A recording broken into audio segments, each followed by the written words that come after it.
5, 4, 3, 2, 1, 0.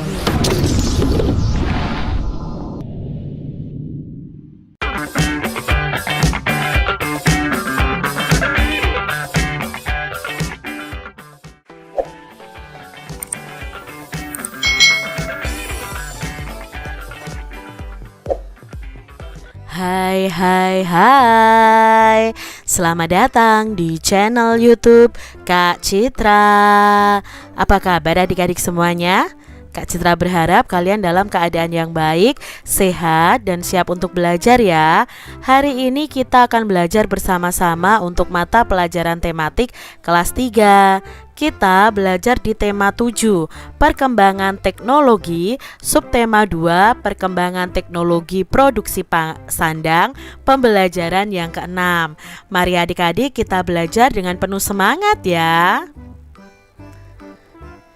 Adik-adik, Edo sangat senang karena tahu asal pakaiannya. Edo ingin belajar tentang pakaian profesi. Mari kita pelajari bersama-sama dengan Edo adik-adik. Pakaian profesi. Edo dan teman-temannya belajar tentang pakaian profesi. Pakaian profesi adalah pakaian yang digunakan oleh profesi tertentu. Pakaian tersebut biasa dikenakan saat mereka bekerja. Pada zaman dahulu tidak ada pakaian profesi seperti saat ini. Pakaian profesi itu banyak jenisnya adik-adik. Ada pakaian profesi yang dikenakan oleh dokter, tentara, dan polisi. Ada juga pakaian profesi pilot dan pengacara. Pakaian profesi itu dikenakan sesuai keperluan. Dokter memakai pakaian dokter saat praktek. Nah, Pak Polisi mengenakan seragam polisi saat bertugas. Ibu pengacara akan mengenakan pakaian pengacara saat bersidang. Nah, pakaian profesi itu tidak dipakai setiap saat adik-adik. Banyak orang senang mengenakan pakaian profesi. Pakaian profesi itu sebagai tanda pengenal suatu profesi. Orang yang mengenakan pakaian polisi adalah seorang polisi. Kita dapat membedakan pilot dan pramugari juga dari pakaian yang dikenakannya. Pakaian profesi juga dapat menjadi kebanggaan orang yang memakainya. Nah, itu tadi adik-adik informasi mengenai pakaian profesi. Nah, apa saja yang diceritakan dari teks tadi adik-adik? Nah, yang diceritakan dari teks tadi adalah Edo dan teman-temannya itu sedang belajar tentang pakaian profesi. Pakaian profesi itu banyak jenisnya. Pakaian profesi itu dikenakan sesuai keperluan dan banyak orang itu senang menggunakan pakaian profesi. Apakah orang zaman dahulu mengenakan pakaian profesi saat bekerja? Lalu mengapa adik-adik? Nah, pada zaman dahulu tidak ada pakaian profesi seperti saat ini. Karena pada zaman dahulu belum ditemukan teknologi produksi sandang adik-adik, sehingga tidak bisa menciptakan keberagaman pakaian. Pada zaman dahulu orang-orang itu masih memakai baju adat yang mereka pintal sendiri, yang mereka tenun sendiri adik-adik. Lalu pakaian profesi apa yang sangat ingin kamu kenakan adik-adik? Berikan alasannya. Misalnya saya ingin mengenakan pakaian profesi polisi karena saya ingin ikut menjaga ketertiban masyarakat atau ingin menjadi polisi. Boleh kalau kalian ingin mengenakan pakaian seperti dokter karena cita-cita kalian dokter. Nah, ini jawabannya sesuai dengan apa yang menjadi cita-cita dari profesi kalian. Apa kelebihan dan kekurangan memakai pakaian profesi adik-adik? Nah, kelebihan pakaian profesi adalah dapat menunjukkan identitas atau jenis profesi atau pekerjaan orang yang mengenakan pakaian tersebut. Sedangkan kekurangannya adalah akan membeda-bedakan orang berdasarkan profesinya. Amati kembali teks pakaian profesi tadi adik-adik. Lah, berceritalah kepada temanmu tentang pakaian profesi. Kalian bisa bercerita secara bergantian ya. Misalnya nih contohnya, pakaian profesi adalah pakaian yang digunakan oleh profesi tertentu. Pakaian profesi itu biasa dikenakan saat mereka bekerja. Pakaian profesi banyak jenisnya. Di antaranya adalah pakaian dokter, tentara, polisi, pilot, dan pengacara, dan masih banyak yang lainnya. Pakaian profesi ini dikenakan sesuai keperluan. Dokter, Pak Polisi, dan Ibu pengacara mengenakan pakaian profesi saat bertugas saja. Banyak orang senang mengenakan pakaian profesi. Pakaian profesi adalah tanda pengenal suatu profesi. Nah, pakaian profesi ini dapat digunakan untuk membedakan jenis profesi dan menjadi kebanggaan dari pemakainya. Edo dan teman-temannya itu sangat senang loh adik-adik belajar tentang pakaian profesi. Mereka berencana mengadakan kegiatan menarik. Mereka ingin memakai pakaian profesi sesuai cita-cita mereka. Setiap anak-anak memiliki cita-cita. Mereka memiliki cita-cita yang berbeda. Lihat ya, di sini Udin ingin menjadi dokter, ya, lalu Dayu ingin menjadi pilot, Lani ingin menjadi perawat, Edo ingin menjadi polisi, Siti ingin menjadi perancang busana, dan Beni ingin menjadi penyiar televisi. Adik-adik, siapa sajakah yang mengenakan pakaian profesi? Nah, yang mengenakan pakaian profesi di sini ya, Udin, Dayu, Lani, Beni, Siti, dan Edo. Apakah semua pekerjaan itu memiliki pakaian profesi yang khusus? Coba adik-adik jelaskan. Nah, setiap pekerjaan itu tidak semuanya memiliki pakaian profesi. Misalnya saja nelayan tidak memiliki pakaian profesi sebagai nelayan.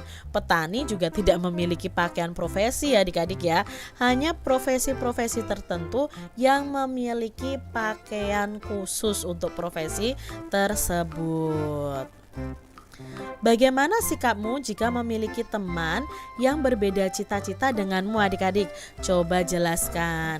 Nah, jika ada teman yang berbeda cita-citanya dengan kita, ya kita harus menghargai pilihan cita-citanya. Tidak boleh mengejek pilihan cita-cita dari teman kita adik-adik.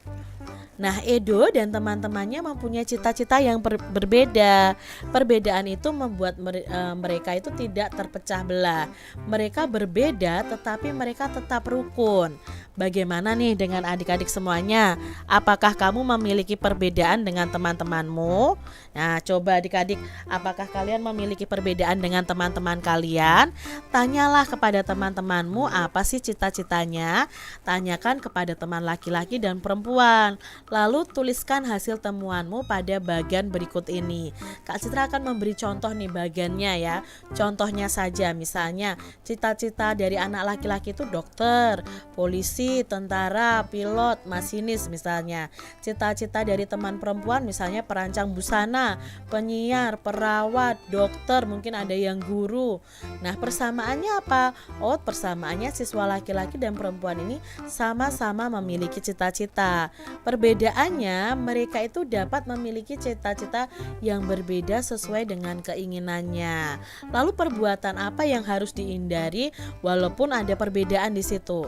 Nah, perbuatan yang harus dihindari yang pertama adalah menganggap cita-cita kita itu lebih baik daripada cita-cita teman kita, lalu mengejek teman-teman yang lain dan berprasangka buruk dengan cita-cita teman. Itu perbuatan yang harus dihindari. Lalu perbuatan yang harus dilakukan apa? Menghargai cita-cita teman, memberi semangat kepada teman agar cita-citanya tercapai, dan mendoakan teman-teman supaya cita-citanya tercapai. Nah, adik adik-adik, kamu sudah menuliskan perbuatan yang harus dihindari dalam keberagaman. Coba ceritakan maksud salah satu perbuatan yang kamu tulis. Apa akibat jika perbuatan itu tidak kamu lakukan? Apa akibat jika perbuatan itu kamu lakukan? Misalnya tadi kan kita harus mendoakan teman-teman agar cita-cita yang mereka pilih itu dapat tercapai.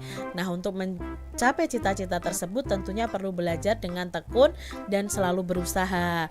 Nah, jika kita malas, tentunya cita-cita tersebut akan sulit tercapai. Adik-adik, kamu sudah mempelajari nih bermacam-macam motif pada pakaian. Nah, motif-motif itu terbuat dari bangun datar. Masih ingatkah kamu dengan karton bentuk bangun datarmu, adik-adik? Ya, nah di sini ayo kita berkreasi kembali dengan karton berbentuk bangun datar. Buatlah bentuk yang berbeda dari yang pernah kamu buat. Lakukan sesuai langkah-langkah pada kegiatan sebelumnya. Mari kita ingat kegiatan sebelumnya tentang simetri putar. Nah, adik-adik di sini coba lakukan kegiatan berikut. Gambarlah persegi di atas karton dengan panjang sisi 5 cm. Lalu guntinglah gambarmu dengan rapi. Jiplaklah bangun persegi yang kamu buat di buku latihanmu. Tentukan dulu titik pusatnya dan letakkan karton persegimu tepat di atas gambar yang kamu buat. Cobalah untuk adik-adik memutar karton persegimu itu searah jarum jam. Apakah bangun datar tersebut dapat memenuhi garis yang kamu buat dengan tepat? Jadi kalian membuat dulu persegi, lalu kalian gunting. Nah, kalian gambar lagi persegi di karton yang lain. Nah, letakkan persegi yang kamu gunting tadi di atas gambar persegi kalian. Lalu putarlah persegi yang kalian gunting tadi searah dengan jarum jam putarannya, ya. Nah, cobalah putar lagi sampai menempati posisi semula. Berapa kali putaran persegi dapat menempati bingkainya? Apabila diputar 1 kali putaran penuh, nah di sini contohnya ini adik-adik ya. Jika Kak Citra putar ya, yang pertama ini ya, A dan B letaknya di sini. Terus Kak Citra putar ya.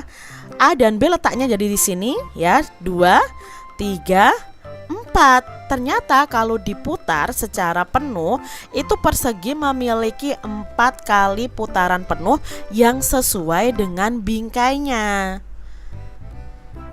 Nah, adik-adik, beberapa bangun datar itu memiliki yang namanya simetri putar. Simetri putar adalah banyak putaran yang dapat dilakukan pada suatu bidang datar dengan ketentuan: 1. Hasil putarannya harus menutupi pola yang sama dengan ketika sebelum diputar. Yang kedua, putaran kurang dari 1 putaran. Yang ketiga itu memiliki titik pusat. Misalnya nih adik-adik ya, ini adalah persegi ya, persegi sama sisi. Nah, persegi sama sisi kondisi awalnya seperti ini. Lalu diputar adik-adik. Setelah diputar sepertiga putaran berlawanan arah dengan arah jarum jam, posisinya kembali seperti semula. Nah, di sini setelah diputar 2/3 putaran, itu posisinya juga sama dengan posisi awalnya. Berarti segitiga sama sisi ini memiliki yang namanya simetri putar. Nah, adik-adik, buatlah percobaan dengan bentuk bangun datar yang lain. Kalian bisa mencatatnya ya dengan tabel seperti ini. Tapi Kak Citra akan jelaskan supaya lebih paham dulu. Misalnya untuk persegi panjang. Nah, adik-adik perhatikan persegi panjang ini. Berapa sih simetri putar dari persegi panjang ini? Posisi awalnya seperti ini adik-adik. Nah, ini posisi awalnya. Lalu kita putar. Ini tidak menempati tempatnya, tidak menempati pola belakangnya. Ini menempati, berarti baru 1 simetri putar. Ini tidak menempati, lalu ini menempati polanya. Berarti persegi panjang ini memiliki 2 simetri putar. Lalu kita lihat di sini ada persegi. Nah, adik-adik untuk persegi ini ya, Kak Citra putarnya itu dari Kak Citra tandai dengan lingkaran ini ya. 1 pindah ke sini, 2 pindah ke sini, 3 lalu 4 kembali ke awal. Berarti persegi itu memiliki simetri putar sebanyak 4. Jadi kalau diputar harus memenuhi bingkainya atau harus sama polanya ya. Berbeda dengan persegi panjang tadi, kita lihat ya. Kita lihat persegi panjang. Nah, kalau seperti ini tidak menempati bingkainya. Nah, kalau sudah seperti ini baru menempati bingkainya. Seperti itu yang dinamakan dengan simetri putar. Nah, adik-adik, di sini Kak Citra menyajikan ada 5 bangun datar. Yang pertama tadi persegi panjang, itu apakah memiliki simetri putar? Iya. Banyaknya berapa? 2. Lalu segitiga sembarang itu tidak memiliki simetri putar. Layang-layang itu tidak memiliki simetri putar adik-adik. Loh Kak, setelah 1 putaran penuh sudah kembali ke awal. Seharusnya punya 1 dong. Kalau 1 putaran penuh sudah kembali ke awal, itu tidak dianggap sebagai simetri putar adik-adik. Jadi layang-layang tidak memiliki simetri putar. Berikutnya ada jajar genjang. Nah, jajar genjang ini memiliki 2 simetri putar. Yang kelima ada trapesium. Nah, trapesium ini tidak memiliki simetri putar. Demikian tadi adik-adik pembahasan kita di tema 7, subtema 2, pembelajaran yang ke-6. Semoga video pembelajaran ini bermanfaat ya untuk adik-adik semuanya. Dan sampai jumpa lagi di video pembelajaran Kak Citra selanjutnya. Tuhan memberkati. Jangan lupa tekan tombol subscribe, lalu tekan loncengnya, tekan juga tombol like, lalu share ke media sosial kalian. Jangan lupa untuk ikuti media sosial Kak Citra. Terima kasih.